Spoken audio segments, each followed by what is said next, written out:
Hi മക്കളെ, അങ്ങനെ നമ്മുടെ നീറ്റ് 2026 അങ്ങനെ അവസാനിച്ചു.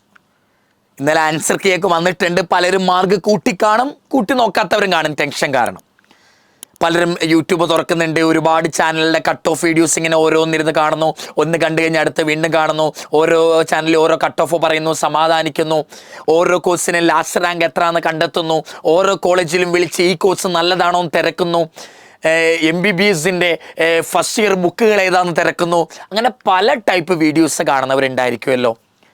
പക്ഷെ ആ കൂട്ടത്തിൽ ചിലരുണ്ടല്ലോ, ചിലപ്പോൾ നീറ്റിൻ്റെ കട്ട് ഓഫ് ഈ വട്ടം 630, 40, 50 എന്നൊക്കെ പല വീഡിയോസിൽ പറയുന്നുണ്ട്. കട്ട് ഓഫിൽ അത്ര മാർക്ക് ഇല്ലാത്തതിനാൽ ഇനി ഒരു കൊല്ലം കൂടെ നീറ്റിന് പോണ്ടേ എന്ന് ടെൻഷൻ അടിച്ചിരിക്കുന്ന ആൾക്കാരുണ്ട്. ഒരു കൊല്ലം കൂടി ഇതിന് ഇൻവെസ്റ്റ് ചെയ്യണോ, ഡ്രോപ്പ് ചെയ്യണോ ഞാൻ ഒരു കൊല്ലം കൂടെ എന്ന് ചിന്തിച്ചിരിക്കുന്നവരുണ്ട്. അങ്ങനെ കൺഫ്യൂഷനായിട്ടിരിക്കുന്നവർക്ക് വേണ്ടിയുള്ള വീഡിയോ ആണ് മക്കളെ ഇന്നത്തെ നമ്മുടേത്. സത്യത്തിൽ നമ്മൾ +2 കഴിഞ്ഞിട്ട് ഒരു കൊല്ലം റിപ്പീറ്റിന് പോവുമല്ലോ, അത് നമുക്ക് സിമ്പിളായിട്ട് തിരഞ്ഞെടുക്കാൻ പറ്റും. സിമ്പിൾ ഡിസിഷനാണ്. ഞാൻ ഒരു കൊല്ലം പോയി നോക്കാം, സിമ്പിളായിട്ട് തിരഞ്ഞെടുക്കാം. പക്ഷേ ഫസ്റ്റ് റിപ്പീറ്റ് കഴിഞ്ഞാൽ അതിൽ മാർക്ക് കുറവാണെങ്കിൽ സെക്കൻഡ് റിപ്പീറ്റിന് പോകണോ എന്നുള്ളത് വലിയൊരു കൺഫ്യൂഷനാണ്. മൂന്നാമത്തെ റിപ്പീറ്റിന് പോകണോ, അത് വലിയൊരു കൺഫ്യൂഷനാണ്. നാലാമത്തെ റിപ്പീറ്റിന് പോകണോ, അത് വലിയൊരു കൺഫ്യൂഷനാണ്. +2 കഴിഞ്ഞ് നേരെ ഒരു കൊല്ലം റിപ്പീറ്റ് പോകുന്ന പോലെ അല്ല, അതിന് ശേഷം റിപ്പീറ്റ് ചെയ്യണമെന്നുള്ള കാര്യത്തിൽ നമുക്ക് എപ്പോഴും ഡൗട്ട് വന്നുകൊണ്ടേയിരിക്കും. അത് നികത്താനുള്ള ഒരു ചെറിയ വീഡിയോ ആണ് നമ്മുടേത്. ഫുള്ള് കാണാൻ ശ്രമിക്കുക. എന്തെങ്കിലും ഡൗട്ട് കാര്യങ്ങളുണ്ടെങ്കിൽ എൻ്റെ മക്കളൊന്ന് കമൻറ്റ് ചെയ്യുക കേട്ടോ. ഡ്രോപ്പ് ചെയ്യണോ സാർ, ഒരു കൊല്ലം ഞാൻ ഇതിനു വേണ്ടി ചിലവാക്കണോ, വേണോ വേണ്ടേ, അതാണ് നമ്മൾ ഇന്ന് ഡിസ്കസ് ചെയ്യുന്നത്. ഇത് ഡിപ്പെൻഡ് ചെയ്യുന്ന എന്താ പറയുക, നമുക്ക് ഡ്രോപ്പ് ചെയ്യണമെന്നുള്ള കാര്യത്തിന് മുമ്പ് നിങ്ങൾ നിങ്ങളുടെ 4 കാര്യങ്ങൾ വിലയിരുത്തണം. ഒന്ന്, നിങ്ങളുടെ സ്കോർ എത്രയാണ്. ഇവിടുത്തെ 2026 നീറ്റിൻ്റെ കട്ട് ഓഫ് 630 ഇരിക്കട്ടെ. 630 ഉറപ്പില്ല, 40 ആകാം, 50 ആകാം, എന്തും ആയിക്കോട്ടെ. 630 ഞാൻ വെച്ചാണ് ഞാൻ സംസാരിക്കാൻ പോകുന്നത് ഈ വീഡിയോയിൽ മുഴുവനായിട്ട്. 630 ഇരിക്കട്ടെ മക്കളെ. 630 ജനറൽ കാറ്റഗറിൻ്റെ കാര്യം കേട്ടോ മക്കളെ നമ്മൾ സംസാരിക്കുന്നത്.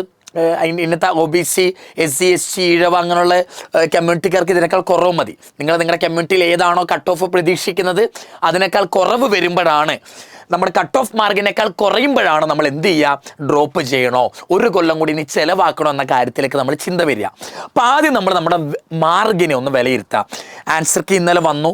പലരും കൂട്ടി നോക്കാൻ ഭയപ്പെടുന്നവരായിരിക്കും. ഞാൻ സത്യത്തിൽ കൂട്ടി നോക്കാൻ പറയുന്ന ആളാണ്. നിങ്ങൾക്ക് മാർക്ക് കുറവുള്ള ആളായിക്കോട്ടെ, കൂടുതലുള്ള ആളായിക്കോട്ടെ, ആൻസർ കീ വെച്ച് കൂട്ടി നോക്കുന്നത് എന്തുകൊണ്ട് നല്ലതാണ്.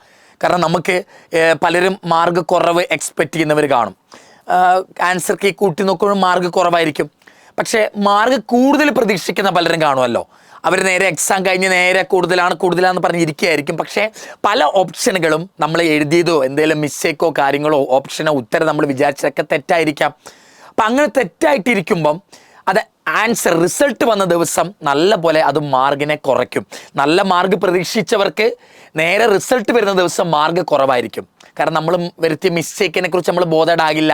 അപ്പോൾ ആൻസർ കീ നേരത്തെ നോക്കിയാൽ നമുക്ക് സത്യത്തിൽ 1 മാസത്തോടെ ഇനിയും ടൈമുണ്ട് നമ്മുടെ മനസ്സിനെ ഒന്ന് പറഞ്ഞ് പഠിപ്പിക്കാൻ. ഞാൻ ഇപ്പോഴേ മാർക്ക് ഒന്ന് കൂട്ടി നോക്കാൻ പറയുന്നൊരു വ്യക്തിയാണ്. സാധാരണ അത് ഭയങ്കര ടാസ്ക്കാണ്, പലർക്കും പറ്റില്ലത്. പക്ഷെ മാർക്ക് കൂട്ടി വെച്ചാൽ റിസൾട്ട് എന്തോ ആയിക്കോട്ടെ, നമുക്ക് ഓൾറെഡി മനസ്സിനെ പറഞ്ഞ് പഠിപ്പിക്കാൻ ഏകദേശം ജൂൺ 10-നൊക്കെയാണോ റിസൾട്ട് വരിക. ആ 1 മാസം ടൈമിനുള്ളിൽ ഞാൻ ആൻസർ കീ കൂട്ടി നോക്കി, എനിക്ക് ഇത്രയേ ഉള്ളൂ എന്ന് പറഞ്ഞ് മനസ്സിനെ പറഞ്ഞ് പഠിപ്പിക്കാൻ എളുപ്പമാണ്. ഓക്കെ, അല്ലെങ്കിൽ ആ ഡെയിലി റിസൾട്ട് വരുന്ന ഓർത്ത് നമുക്ക് ടെൻഷൻ അടിക്കേണ്ടി വരും. ഓക്കെ, അപ്പോൾ ഓൾറെഡി ഇപ്പോഴേ കൂട്ടി നോക്കിയാൽ നമുക്ക് ഓൾറെഡി എക്സ്പെക്റ്റ് ചെയ്യാം. അത് മാത്രമല്ല, ഇപ്പോഴേ കൂട്ടി നോക്കിയാലേ സഫീഷ്യൻറ്റ് മാർക്ക് ഉണ്ടോ, കട്ട് ഓഫിന് ഓരോ വീഡിയോയിലും പറയുന്ന മാർക്ക് ഉണ്ടോ നമുക്ക് അനലൈസ് ചെയ്തിട്ട് ഇനി ഒരു കൊല്ലം പോകണോ വേണ്ടോ എന്ന് തീരുമാനിക്കാൻ പറ്റുള്ളൂ. അതുകൊണ്ട് കൂട്ടി നോക്കുന്നത് എന്തുകൊണ്ട് നല്ലതാണെന്ന് ഞാൻ പറയാം. ഇനി ഒട്ടും കോൺഫിഡൻസ് ഇല്ലെങ്കിൽ മക്കളെ വേണ്ട, തൊടണ്ട. ഓക്കെ, അപ്പോൾ ആദ്യം നമ്മൾ ഡിസ്കസ് ചെയ്യുന്നത് സ്കോർ നമ്മൾ ഡിപ്പെൻഡ് ചെയ്യും. ഡ്രോപ്പ് ചെയ്യണം, ഒരു കൊല്ലം കൂടെ ചിലവാക്കണമെങ്കിൽ സ്കോർ ആദ്യം ഡിപ്പെൻഡ് ചെയ്യുന്ന സാധനമാണ്. രണ്ടാമത്തെ, നിങ്ങൾ എത്ര കൊല്ലം കളഞ്ഞു അതും ഡിപ്പെൻഡ് ആണ്. നിങ്ങൾക്ക് സ്കോർ 629, 630 കട്ട് ഓഫ്, നിങ്ങൾക്ക് 629 ഉണ്ട് ഈ കൊല്ലം. സർ MBBS കിട്ടാൻ ചാൻസ് ഇല്ല, കട്ട് ഓഫ് 630 ആണല്ലോ, 629 ഉള്ളൂ. പക്ഷേ ഞാൻ 5 വട്ടം റിപ്പീറ്റ് ചെയ്തു. 5 വട്ടം ഞാൻ റിപ്പീറ്റ് ചെയ്ത ആളാ. 5 വട്ടം റിപ്പീറ്റ് ചെയ്തിട്ട് ഈ വട്ടവും MBBS കിട്ടിയിട്ടില്ലെങ്കിൽ, ആ മാർക്ക് ഇല്ലെങ്കിൽ, ഞാൻ പറയും ഇനി ഒരു കൊല്ലം കൂടെ പോകണ്ട. ഓൾറെഡി നമ്മൾ ഇതിനു വേണ്ടി വലിയൊരു സ്വപ്നത്തിന് വേണ്ടി 5 കൊല്ലം കളഞ്ഞു, ഇനി അതിനു വേണ്ടി ഞാൻ ചിലവാക്കില്ല എന്ന് പറയുന്നൊരു വ്യക്തിയാണ് മക്കളെ ഞാൻ. മാർക്ക് എത്ര ആയിക്കോട്ടെ, മാർക്കിൻ്റെ ഒപ്പം തന്നെ ഞാൻ പ്രാധാന്യം കൊടുക്കുന്നതാണ്. ഇപ്പോൾ നിലവിൽ നിങ്ങൾ എത്ര കൊല്ലം അതിനു വേണ്ടി ചിലവാക്കി എന്നുള്ളത്. +2കാരായിരിക്കാം നിങ്ങൾ, 1 വട്ടം റിപ്പീറ്റ് ചെയ്തവരായിരിക്കാം, 2 വട്ടം, 3 വട്ടം, 4 വട്ടം, 5 വട്ടം, 6 വട്ടം ഒക്കെ കൊല്ലമൊക്കെ റിപ്പീറ്റ് ചെയ്തവരായിരിക്കാം. നിങ്ങൾ എത്ര കൊല്ലം ഇതിനു വേണ്ടി വേസ്റ്റ് ആക്കി എന്നല്ല, ഇൻവെസ്റ്റ് ചെയ്തു. അത് നമുക്ക് ഈ ഒരു കൊല്ലം കൂടി ഇനി ചിലവാക്കണം എന്ന കാര്യത്തിൽ ഡിപ്പെൻഡ് ചെയ്യുന്നതാണ്. അടുത്തത് നിങ്ങളുടെ ഫിനാൻഷ്യൽ സ്റ്റെബിലിറ്റി. നിങ്ങൾക്ക് ഇനിയും ഒരു കൊല്ലം കൂടെ റിപ്പീറ്റിന് പോകുമ്പോൾ അത്രയും ക്ലാസ്സിന് പൈസയുണ്ട്, 19,000 രൂപയുണ്ട്. ഹോസ്റ്റൽ ഫീ ഉണ്ട്. ഹോസ്റ്റലിൽ നിന്ന് പഠിക്കുന്നവരാണെങ്കിൽ, അല്ലെങ്കിൽ ഓഫ്ലൈൻ ഓൺലൈൻ വീട്ടിൽ വരുന്നവരാണെങ്കിൽ ഓക്കെ, പ്രോബ്ലം ഇല്ല. ഓരോ സമയം റിപ്പീറ്റും ട്രിപ്പിൾ റിപ്പീറ്റും ഒക്കെ ചെയ്യുന്നവർക്ക് പൈസ കുറയാറുണ്ട്. എന്നാലും ഒരു മിനിമം പൈസ ഉണ്ട്. ഹോസ്റ്റലിൽ നിൽക്കുകയാണെങ്കിൽ അതിൻ്റെ പൈസ, അങ്ങനെയുള്ള പൈസ മിനിമം ഉള്ള പൈസയെങ്കിലും നിങ്ങളുടെ കയ്യിൽ ഉണ്ടോ നിങ്ങൾ ആദ്യം നോക്കണം. ഫിനാൻഷ്യൽ സ്റ്റെബിലിറ്റി, ഇനഫ് ഫണ്ട് നിങ്ങളുടെ കയ്യിൽ ഉണ്ടോ നോക്കാം. Mental status. നമ്മൾ ഈ ഒരു കൊല്ലം റിപ്പീറ്റ് ചെയ്തപ്പോൾ തന്നെ ടെൻഷൻ ഉണ്ട്, ഡിപ്രഷൻ ഉണ്ട്, ആൻസൈറ്റി ഉണ്ട്, തലവേദന വന്നു, ഉറക്കക്കുറവ് വന്നു, ക്ഷീണം വന്നു, പല രോഗങ്ങളും വന്നു, അസിഡിക്ക് വന്നു, വായ്പുണ്ണ് വന്നു, അൾസർ വന്നു, അങ്ങനെ പല അസുഖങ്ങളും കാര്യങ്ങളും വരുന്നൊരു ഫേസാണ് റിപ്പീറ്റ്. അത് ഒരു കൊല്ലം കൂടെ പോകുമ്പോൾ ഞാൻ ഇതിനൊക്കെ തരണം ചെയ്യും, എനിക്ക് കുഴപ്പമില്ല. അതെങ്ങനെ നിങ്ങളെ അഫക്റ്റ് ചെയ്യും നിങ്ങൾ തന്നെ ഒന്ന് വിലയിരുത്തുക. ഈ 4 കാര്യങ്ങളെ വെച്ചാൽ നമ്മൾ സംസാരിക്കുക. സ്കോറ്, എത്ര കൊല്ലം നിങ്ങൾ ഓൾറെഡി റിപ്പീറ്റ് ചെയ്തു, നിങ്ങളുടെ ഫിനാൻഷ്യൽ സ്റ്റെബിലിറ്റി എന്താണ്, നിങ്ങളുടെ മെൻ്റൽ സ്റ്റാറ്റസ് ഇപ്പോൾ എന്താണ്, കൺട്രോൾ ചെയ്യാൻ പറ്റുമോ എല്ലാ ടെൻഷനെയും, അതോ പറ്റില്ലേ, അത് നിങ്ങൾ തന്നെ വിലയിരുത്തുക. ഇനി ഞാൻ ഓരോ കണ്ടീഷൻ പറയാം. ആ ഓരോ കണ്ടീഷനിൽ ഞാൻ ഓരോ മാർക്ക് റേഞ്ച് പറഞ്ഞിട്ടുണ്ട്. അതിൽ എൻ്റെ ഒപ്പീനിയനിൽ നിങ്ങൾ പോകണ്ടോ ഞാൻ പറയും. നിങ്ങൾക്ക് ഇത് നിങ്ങളുടെ രീതി നിങ്ങൾ തിരഞ്ഞെടുക്കാം. ഞാൻ എൻ്റെ ഒപ്പീനിയനാണ് മക്കളെ സംസാരിക്കുന്നത്. നിങ്ങളൊരു +2 സ്റ്റുഡൻ്റ് ആണെന്നിരിക്കട്ടെ. നിങ്ങൾ +2 കഴിഞ്ഞ് നേരെ റിപ്പീറ്റ് പോകാതെ നേരെ നീറ്റ് എഴുതിയപ്പോൾ നിങ്ങൾ ആൻസർ കീ വന്നു, കൂട്ടി നോക്കിയപ്പോൾ ഇത്രയും മാർക്ക് ഉണ്ട്, 250 മുതൽ 629 ഇടയ്ക്കാന്നിരിക്കട്ടെ. അങ്ങനെയുള്ളവരോട് ഞാൻ പറയും, നിങ്ങൾക്ക് യെസ് ഷുവറായിട്ട് നിങ്ങൾ ഒരു കൊല്ലം നീറ്റിനൊന്ന് റിപ്പീറ്റ് ചെയ്ത് നോക്കണം. നിങ്ങൾ +2 സ്റ്റുഡൻ്റ് ആണ്, 250-നും 629, 630 ആകുമ്പോൾ എന്തായാലും MBBS കിട്ടുമല്ലോ. ഞാൻ അതിന് താഴെയല്ലേ നമുക്ക് ഡ്രോപ്പ് ചെയ്യേണ്ടി വരിക, ഒരു കൊല്ലം കൂടെ കളയേണ്ടി വരിക. 250-നും 629-നും ഇടയ്ക്കാണെങ്കിൽ ഞാൻ മക്കളോട് പറയും, ഫസ്റ്റ് റിപ്പീറ്റ് തന്നെ ഇത്രയും മാർക്ക് ഉണ്ടെങ്കിൽ, +2 കഴിഞ്ഞ് എഴുതിയപ്പോൾ തന്നെ ഇത്രയും മാർക്ക് ഉണ്ടെങ്കിൽ നിങ്ങൾ ഒരു കൊല്ലം ഒന്ന് റിപ്പീറ്റ് ചെയ്താൽ ചിലപ്പോൾ നിങ്ങൾ MBBSൻ്റെ നല്ലൊരു സ്കോറിലേക്ക് എത്താം. അതുകൊണ്ട് നിങ്ങൾ റിപ്പീറ്റ് ചെയ്യണമെന്നേ ഞാൻ പറയുള്ളൂ.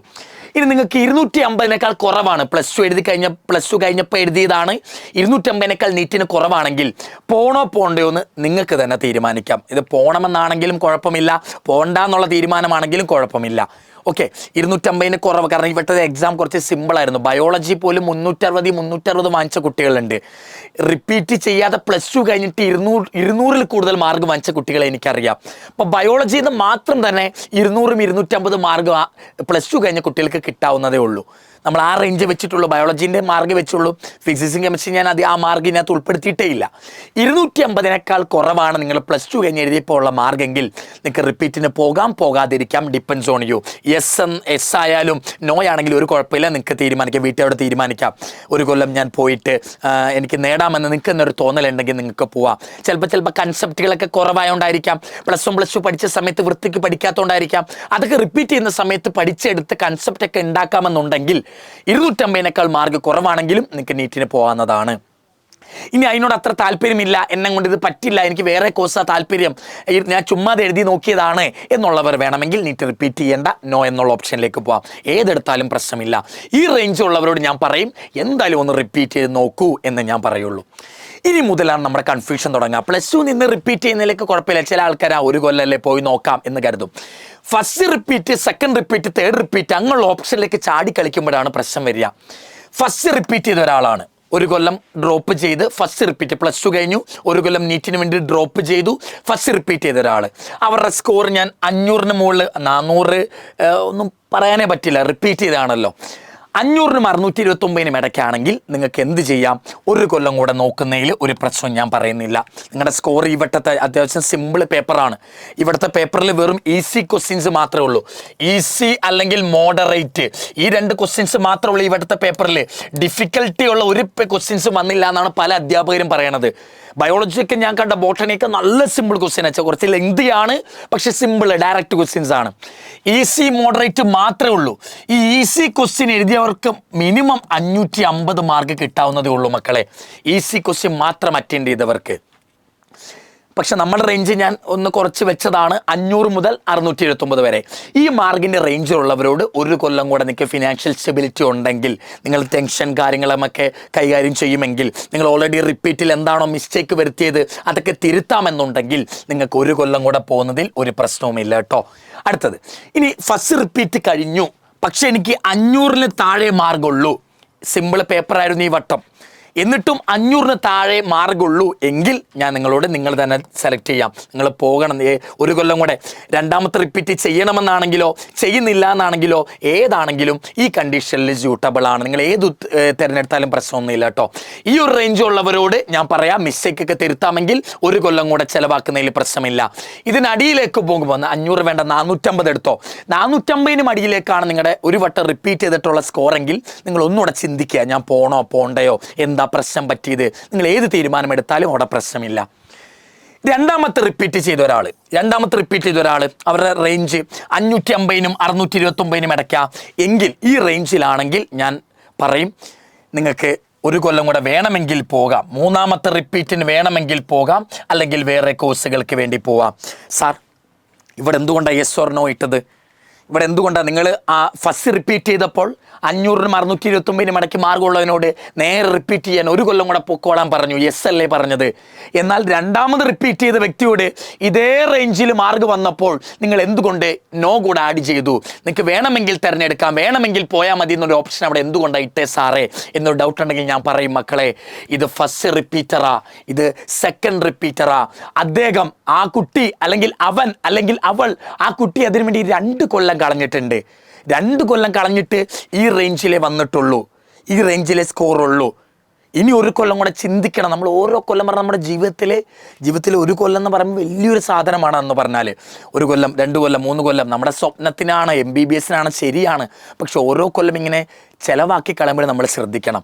അപ്പം രണ്ടാമത്തെ റിപ്പീറ്റ് ചെയ്ത ആളോട് ഈ റേഞ്ചിലാണ് മാർഗമെങ്കിൽ നിങ്ങൾക്ക് ഏത് തിരഞ്ഞെടുത്താലും പ്രശ്നമില്ല, യെസ് എങ്കിൽ യെസ്, നോ എങ്കിൽ നോ.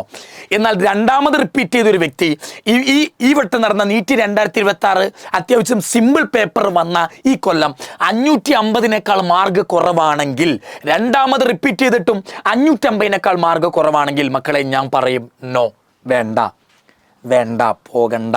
നിങ്ങൾ വേറെ കോഴ്സ് എടുത്തോ. ഓൾറെഡി 2 കൊല്ലം പോയി, അതിനുവേണ്ടി മെനക്കെട്ടു, അത്യാവശ്യം സ്കോർ കിട്ടി, MBBS കിട്ടിയില്ല, പോട്ടെ, അനദർ ഓപ്ഷൻസ് ഉണ്ട്, അത് തിരഞ്ഞെടുക്കാം, മുമ്പോട്ട് പോവാം. ഞാൻ നോ എന്നേ പറയുള്ളൂ. നിങ്ങൾ ഒരു കാര്യം മനസ്സിലാക്കേണ്ടത്, ഞാൻ എൻ്റെ ഒരു പെർസ്പെക്റ്റീവിലാണ്, എൻ്റെ ഒരു ചിന്താഗതിയിലാണ് ഞാൻ എസ്സും നോയും ഒക്കെ ഇട്ടത്. നിങ്ങൾക്ക് വേണമെങ്കിൽ യെസ് നോ ആക്കാം, നോ യെസ് ആക്കാം, നിങ്ങൾക്ക് ഏത് രീതി വേണമെങ്കിലും ചിന്തിച്ചെടുക്കാം. ഫസ്റ്റ് റിപ്പീറ്റ് കഴിഞ്ഞു, ഇത്രയും സ്കോർ ഉണ്ട്, ഇത്രയും സ്കോറിലോട് ഞാൻ ഒരു കൊല്ലം കൂടെ പോകാനല്ലേ പറയാം. നിങ്ങൾക്ക് വേണമെങ്കിൽ എനിക്കിനി പറ്റില്ല, എനിക്കിനി റിപ്പീറ്റേ വേണ്ട, ഞാൻ ചുമ്മാ എഴുതി നോക്കിയതാ, എനിക്ക് പറ്റില്ല സാറേ, നിങ്ങൾക്ക് നോ ചൂസ് ചെയ്ത് നിങ്ങൾക്ക് മുമ്പോട്ട് പോവാം. ഞാൻ എൻ്റെ രീതിയിൽ പറഞ്ഞതാണ്, ഇതൊക്കെ എൻ്റെ ചിന്താഗതിയിൽ പറഞ്ഞതാണ്. നിങ്ങൾ ഇവിടെ ഞാൻ പറഞ്ഞ യെസ് നിങ്ങൾക്ക് നോ ആക്കാം, ഞാൻ പറഞ്ഞ നോ നിങ്ങൾക്ക് യെസ് ആക്കാം, ഞാൻ പറഞ്ഞ യെസ്സിന് നിങ്ങൾക്ക് യെസ് ആയി ഫോളോയും ചെയ്യാം, ഞാൻ പറഞ്ഞ നോവിനെ നിങ്ങൾക്ക് നോ ആയിട്ട് ഫോളോയും ചെയ്യാം. നിങ്ങളുടെ ഇഷ്ടമാ മക്കളെയെല്ലാം. ഇനി 3ഉം 4ഉം 5ഉം ഒക്കെ റിപ്പീറ്റ് ചെയ്തവർ കുറേ കൊല്ലം ഇതിനു വേണ്ടി ചിലവാക്കി, അവരുടെ മാർക്ക് ഈ റേഞ്ചിലാണ്, 600-നും 629 ക്ലോസ് ആണ്. 3ഉം 4ഉം 5ഉം റിപ്പീറ്റ് ചെയ്തു, മാർക്ക് കട്ട് ഓഫിനോട് അത്ര ക്ലോസ് ആണെങ്കിൽ, എഴുതി വെച്ചോ, മാർക്ക് കട്ട് ഓഫിനോട് അത്ര ക്ലോസ് ആണെങ്കിൽ മാത്രം നിങ്ങൾക്ക് ഈ ഓപ്ഷൻ ഇട്ടാൽ മതി, യെസ് ഓർ നോ. ഒരു കൊല്ലം കൂടെ 4ഉം 5ഉം വട്ടം ഇനി 6ാമത്തെ വട്ടം പോകണോ, അല്ലെങ്കിൽ 4ാമത്തെ വട്ടം പോകണോ, അല്ലെങ്കിൽ 5ാമത്തെ വട്ടം പോകണോ എന്ന് നിങ്ങൾക്ക് ഒരു കൊല്ലം ചിന്തിക്കാം. മാർക്ക് അത്രയും ക്ലോസ് ആണെങ്കിൽ മാത്രം നിങ്ങൾക്ക് യെസ് ഓർ നോ ഈ ഒരു ഓപ്ഷൻ. നിങ്ങൾക്ക് മാർക്ക് അത്രയും ക്ലോസ് ആണ് എങ്കിൽ നിങ്ങൾക്ക് യെസ് എടുക്കാം, ഒരു കൊല്ലം കൂടെ നോക്കാം. ഇത്രയും കൊല്ലം പോയില്ലേ, ഒരു കൊല്ലം കൂടെ വേണമെങ്കിൽ നോക്കാം. മാർക്ക് അത്രയും ക്ലോസ് ആണ്, പക്ഷെ എനിക്ക് എക്സോസ്റ്റഡ് ആയി, 3ഉം 4ഉം കൊല്ലമൊക്കെ ചിലവാക്കി, ഇനി എനിക്ക് വേണ്ട, ചിലപ്പോൾ വേറെ സ്വപ്നമായിരിക്കും, എനിക്ക് വേറെ ഫീൽഡായിരിക്കും എനിക്ക് കരുതി വെച്ചിട്ടുള്ളത്, അങ്ങനെ ചിന്തിച്ച് പോകുന്നവരൊക്കെ ഉണ്ട്. അങ്ങനെയുള്ളവരാണെങ്കിൽ അത് ഡ്രോപ്പ് ചെയ്യാം, വേണ്ടാന്ന് വെക്കാം, വേറെ കോഴ്സ് എടുക്കാം, നോ എന്നേ പറയും. ഇവിടെ നിങ്ങളുടെ ഇഷ്ടമാണ്. ഇത്രയും റിപ്പീറ്റും ചെയ്തു, ക്ലോസ് മാർക്ക് ആണെങ്കിൽ പോണോ പോണ്ടോ നിങ്ങളുടെ ഇഷ്ടമാണ്, യെസ് ഓർ നോ നിങ്ങളുടെ ഇഷ്ടമാണ് കേട്ടോ. ഇത്രയും കൊല്ലം റിപ്പീറ്റും ചെയ്തു, മാർക്ക് 600-നേക്കാൾ കുറവാണെങ്കിൽ, ഇവിടുത്തെ എക്സാമിലും മാർക്ക് 600-നേക്കാൾ കുറവാണെങ്കിൽ എഴുതി വെച്ചോ, നോ നോ നോ, പോകണ്ട, ഇനി ഒരു കൊല്ലം ഡ്രോപ്പ് ചെയ്യേണ്ട മക്കളെ, നോ നോ നോ, ഞാൻ അതേ പറയുള്ളൂ. ഇനി ഒരു കൊല്ലം പോകണ്ട. ഞാൻ ഇത്രയും കാര്യത്തിൽ യെസ് നോയെ പല കാര്യങ്ങളും ഞാൻ പറഞ്ഞല്ലോ, അതൊക്കെ മാറ്റി മറിക്കാം. പക്ഷേ 3ഉം 4ഉം 5ഉം വട്ടമൊക്കെ റിപ്പീറ്റ് ചെയ്തിട്ടും മാർക്ക് നല്ല കുറവാണെങ്കിൽ മക്കളെ നിങ്ങൾ അടുത്ത കോഴ്സ് എടുത്തോളൂ. നോ റിപ്പീറ്റ് ചെയ്യണ്ട, ഇനി ഒരു കൊല്ലം കൂടെ ഡ്രോപ്പ് ചെയ്യണ്ട, ഇനി ഒരു കൊല്ലം കൂടെ ചിലവാക്കണ്ട എന്ന് ഞാൻ പറയുള്ളൂ. ഇത് എൻ്റെ ആയിട്ടുള്ള രീതിയിലെ ചിന്താഗതിയാണ്. നിങ്ങൾക്ക് യെസ് നോയാക്കാൻ, നോ യെസ് ആക്കാൻ നിങ്ങളുടെ ഇഷ്ടം. എല്ലാം അവസാനം നിങ്ങളുടെ കയ്യിലാണ്. നിങ്ങളുടെ അമ്മയും അച്ഛനും നിങ്ങളോട് ചോദിക്കും ചെയ്യണോ, ഒരു കൊല്ലം കൂടെ ചെയ്യണോ, അവർ ചെയ്തോളാൻ പറയും. നിങ്ങളുടെ കയ്യിലാണ് ഫൈനൽ തീരുമാനം. നിങ്ങൾ ആലോചിച്ച് വൃത്തിക്കെടുക്കുക. ഇതുവരെ ചെയ്ത മിസ്റ്റേക്കുകൾ ഞാൻ എനിക്ക് കുറച്ച് റിപ്പീറ്റ് ചെയ്തു, മാർഗ്ഗ കുറവാ, റിപ്പീറ്റ് ചെയ്തു, വീണ്ടും മാർഗ്ഗ കുറവാ, അതിൻ്റെ അർത്ഥം നിങ്ങൾ മിസ്റ്റേക്ക് ആവർത്തിച്ചു എന്നാ. ആ മിസ്റ്റേക്ക് മൂന്നാമത്തെ റിപ്പീറ്റിലും തിരുത്താമെങ്കിൽ മൂന്നാമത്തെ റിപ്പീറ്റിന് പോവാം. ഇനി മിസ്റ്റേക്കൊക്കെ തിരുത്തിയിട്ടും മാർക്ക് എന്തുകൊണ്ട് കുറയുന്നു? കൺസെപ്റ്റ് മനസ്സിലാക്കുന്നത് തെറ്റായിട്ടാണോ? ഇക്വേഷൻ പഠിക്കുന്നത് തെറ്റായിട്ടാണോ? ഒരു ക്വസ്റ്റ്യൻ ചോദിച്ചാൽ അത് വായിച്ച് മനസ്സിലാക്കുന്നത് വേറൊരു രീതിയിലാണോ? അതോ തെറ്റാണോ? അതൊക്കെ നിങ്ങളും വിലയിരുത്തിയിട്ട് വേണം അടുത്തയിലേക്ക് പോകാൻ. ഡ്രോപ്പ് ചെയ്യണമെന്ന് ആലോചിക്കാൻ. എന്തായാലും ഡ്രോപ്പ് ചെയ്യുന്നതിൻ്റെ കാര്യം എന്താ? നമ്മൾ ചില മിസ്റ്റേക്കുകൾ വരുത്തിയോണ്ടല്ലേ ഡ്രോപ്പ് ചെയ്യേണ്ടി വരുന്നത്. ആ മിസ്റ്റേക്കുകൾ മനസ്സിലാക്കിയിട്ട് വേണം അടുത്ത റിപ്പീറ്റിൽ പോകാൻ. അല്ലെങ്കിൽ സാറേ ഞങ്ങൾ ഡ്രോപ്പ് ചെയ്യാൻ തീരുമാനിച്ചു, ഞങ്ങൾക്ക് വേറെ ഓപ്ഷൻസ് ഉണ്ടോ? ഉണ്ട്, വേറെ ഒരുപാട് ഓപ്ഷൻസ് ഉണ്ട്. MBBS ആണ് ഏറ്റവും നല്ല കോഴ്സ്, അബ്സല്യൂട്ട്ലി, അത് വേറെ ഒന്നും പറയാനില്ല. MBBS ആണ് ഏറ്റവും നല്ല കോഴ്സ്. ബട്ട് നീറ്റിൽ വേറെ കോഴ്സുകളുണ്ട്. എന്താ? BDS, ഡെന്റിസ്റ്റ് ആകാം, ആയുർവേദ ഡോക്ടർ ആകാം, വെറ്ററിനറി ഡോക്ടർ ആകാം, അഗ്രികൾച്ചറിന് പോകാം, ഹോമിയോ ഡോക്ടർ ആകാം. BSMS, BUMS, സിദ്ധ, യുനാനി കോഴ്സുകൾ ഞാൻ ഒട്ടും പ്രൊമോട്ട് ചെയ്യില്ല. കാരണം കോഴ്സുകൾ അതിൽ പേഷ്യൻസിൻ്റെ ഫ്ലോ കുറവാണ്. പേഷ്യൻസ് ഒട്ടും തന്നെ ഇല്ല എന്ന് പറയാം. സ്കോപ്പ് ഭയങ്കര കുറവാണ്. അതാണ് ഞാൻ ഇവിടെ എഴുതാത്തത് കേട്ടോ മക്കളെ. എടുക്കുകയാണെങ്കിൽ ഈ കോഴ്സുകളിൽ ഏതെങ്കിലുമൊക്കെ ഒന്ന് എടുക്കാൻ നോക്കുക. ഈ കോഴ്സുകൾ എടുക്കുക. അല്ലെങ്കിൽ നിങ്ങൾക്ക് ഡിഗ്രിയാ, ഇത് നീറ്റ് 1, 2 കൊല്ലമൊക്കെ ചിലവാക്കി ഇനി ഡിഗ്രി എടുക്കാനാണ് താല്പര്യം, ഡിഗ്രി കോഴ്സിന് നിങ്ങൾക്ക് പോവാം. അല്ലെങ്കിൽ വേറെ എക്സാം ഉണ്ട്, നീറ്റിന് പ്രിപ്പയർ ചെയ്തല്ലേ, CUT എക്സാം എഴുതി സെൻട്രൽ ഗവൺമെൻറ് യൂണിവേഴ്സിറ്റികളിൽ പഠിക്കാം. നേഴ്സിംഗ്, എയിംസ് നേഴ്സിംഗ് പോലുള്ള എക്സാമുകളിൽ പോയി നേഴ്സാകാൻ നോക്കാം. വേറെ എക്സാമുകളുണ്ട്, അതിന് ട്രൈ ചെയ്യുക. അല്ലെങ്കിൽ വേറെ കോഴ്സ് ഉണ്ട്, അതിന് ട്രൈ ചെയ്യുക. അല്ലെങ്കിൽ നീറ്റിൽ തന്നെ വേറെ കോഴ്സ് ഉണ്ട്, അതിന് ട്രൈ ചെയ്യുക. ഇതൊക്കെ ട്രൈ ചെയ്യുന്ന ഒപ്പവും നിങ്ങൾക്ക് ചിലപ്പം BAMS എടുത്തു, ആയുർവേദം എടുത്തു, അപ്പോൾ നിങ്ങൾക്ക് ടെൻഷൻ ആയിരിക്കും, എനിക്ക് MBBS കിട്ടിയില്ലല്ലോ. അപ്പോൾ നിങ്ങൾക്ക് റിഗ്രറ്റ് ഉണ്ടാകും ഉള്ളിൽ. കാരണം MBBS അലോപ്പതി ഡോക്ടർ ആകാനായിരുന്നു ആഗ്രഹം, പക്ഷെ ആയുർവേദത്തിൽ മാർഗ്ഗ കുറവായിട്ട് വന്നു പറ്റി. അപ്പോൾ നമുക്ക് റിഗ്രറ്റ് ഉണ്ട് എപ്പോഴും. ആ റിഗ്രറ്റ് മാറണമെങ്കിൽ ഞാൻ എൻ്റെ ജൂനിയേഴ്സൊക്കെ ചെയ്തൊരു സാധനമാണ് മക്കളെ. എന്ത് ചെയ്തു? നിങ്ങൾ വേറൊരു കോഴ്സ് എടുക്കുക, അതിൻ്റെ ഒപ്പം നീറ്റ് പ്രിപ്പയർ ചെയ്യുക. കുറച്ച് ടഫാണ്, 2 കോഴ്സ് മെയിൻറ്റെയിൻ ചെയ്യേണ്ടി വരും. പക്ഷേ നിങ്ങൾക്ക് അത്ര പൂതി ഉണ്ടെങ്കിൽ, അത്ര ഇഷ്ടമുണ്ടെങ്കിൽ MBBSനോട് നീറ്റ് ക്രാക്ക് ചെയ്യണമെന്ന് തോന്നലുണ്ടെങ്കിൽ നിങ്ങൾക്ക് ഇതിലേതെങ്കിലും BMS, BVSC, അല്ലെങ്കിൽ ഡിഗ്രി, അല്ലെങ്കിൽ എയിംസ് നേഴ്സിംഗ്, സെൻട്രൽ യൂണിവേഴ്സിറ്റി പഠിച്ചുകൊണ്ട് തന്നെ വേറെ കോഴ്സിൻ്റെ ഒപ്പം തന്നെ നിങ്ങൾക്ക് നീറ്റിന് പ്രിപ്പയർ ചെയ്യാം. അപ്പോൾ നിങ്ങളുടെ കൊല്ലം പോകില്ല. ഓൾറെഡി നിങ്ങൾക്ക് വേറൊരു കോഴ്സ് കയ്യിലുമുണ്ട്. ഓക്കെ, ഞാൻ ചെറുതായിട്ടൊന്ന് ചെയ്ത വീഡിയോ ആണ് മക്കളെ. കുറേ കുട്ടികൾ മെസ്സേജ് അയക്കുന്നുണ്ട്, സാർ ഇതിൻ്റെ കട്ട് ഓഫ്, ഇതിന് പോകണോ, ഇത് നല്ലതാണോ, ഒരു കൊല്ലം കൂടെ കളയണോ? ആ ഡൗട്ട് ക്ലാരിഫൈ ചെയ്യാൻ വേണ്ടി മാത്രം നമ്മൾ വീഡിയോ ഇട്ടത്. ഉപകാരപ്പെട്ടു എന്ന് കരുതുന്നു. ഞാൻ ഈ പറഞ്ഞ യെസ്സുകളൊക്കെ എൻ്റെ ചിന്താഗതിയും എൻ്റെ തോന്നലും മാത്രമാണ്. ഈ യെസ് നിങ്ങൾക്ക് നോ ആയിരിക്കും നിങ്ങൾ ചിന്തിക്കുമ്പോൾ, ഈ യെസ് നിങ്ങൾക്ക് നോ ആയിരിക്കും ചിന്തിക്കുമ്പോൾ, ഈ നോ ചിലപ്പോൾ നിങ്ങൾക്ക് യെസ് ആയി തോന്നാം, ഈ നോ ചിലപ്പോൾ നിങ്ങൾക്ക് യെസ് ആയി തോന്നാം. നിങ്ങളുടെ ഇഷ്ടം, ഫൈനൽ ഡിസിഷൻ നിങ്ങളുടെ മാത്രമാണ് മക്കളെ. കട്ട് ഓഫ് 630 ഞാൻ എൻ്റെ ഒരു രീതിയിൽ അങ്ങ് ഇട്ടതാണ് മക്കളെ. 630നേക്കാൾ മുകളിലാകും എന്നാണ് പലരും പ്രതീക്ഷിക്കുന്നത്. എന്തായാലും ഒന്ന് വെയിറ്റ് ചെയ്യുക. അപ്പം ഈ 650 എന്നൊക്കെ കട്ട് ഓഫ് പറയുന്നവരുണ്ട്. കട്ട് ഓഫ് അങ്ങനെ പറയുന്നവരുണ്ടെങ്കിൽ 640, 630 ഒക്കെ ഉള്ളവർ ഒന്ന് നിങ്ങളുടെ മനസ്സിൽ ഇനി ഒരു വട്ടം റിപ്പീറ്റ് ചെയ്യുന്നുണ്ടെങ്കിൽ അതിൻ്റെ ചെറിയ ചെറിയ പ്രിപ്പറേഷൻസിൻ്റെ ഒപ്പം അലോട്ട്മെൻറ്റ് കാര്യങ്ങൾക്ക് വേണ്ടി വെയിറ്റ് ചെയ്യുക കേട്ടോ. 650 ഉള്ളവർക്ക് എന്തായാലും MBBS കിട്ടും. അതിന് താഴേക്കൊക്കെ കട്ട് ഓഫിനോട് അത്രയ്ക്ക് അടുത്ത് നിൽക്കുന്നവർ ഒരു കൊല്ലം കൂടെ ഇനി ചിലവാക്കുന്നുണ്ടെങ്കിൽ അതിൻ്റെ പ്ലാനിങ്ങിൻ്റെ ഒപ്പം തന്നെ അലോട്ട്മെൻറ്റിൻ്റെ പ്ലാനിങ് കൂടെ മുമ്പോട്ട് കൊണ്ടുപോവുക. ഓക്കെ, നല്ല മാർക്ക് കുറവുള്ളവർ എന്താ ഇനി ചെയ്യേണ്ടത് നിങ്ങൾ തന്നെ വീഡിയോ കണ്ടിട്ട് തീരുമാനിക്കുക. ഓക്കെ, ഈ വീഡിയോ ഉപകാരപ്രദമായി എന്ന് കരുതുന്നു. എന്തെങ്കിലും ഡൗട്ട് കാര്യങ്ങളുണ്ടെങ്കിൽ ഒന്ന് കമൻറ്റ് ചെയ്യുക. അതിനനുസരിച്ച് നമുക്ക് വീഡിയോസ് ചെയ്യാം കേട്ടോ. ബൈ.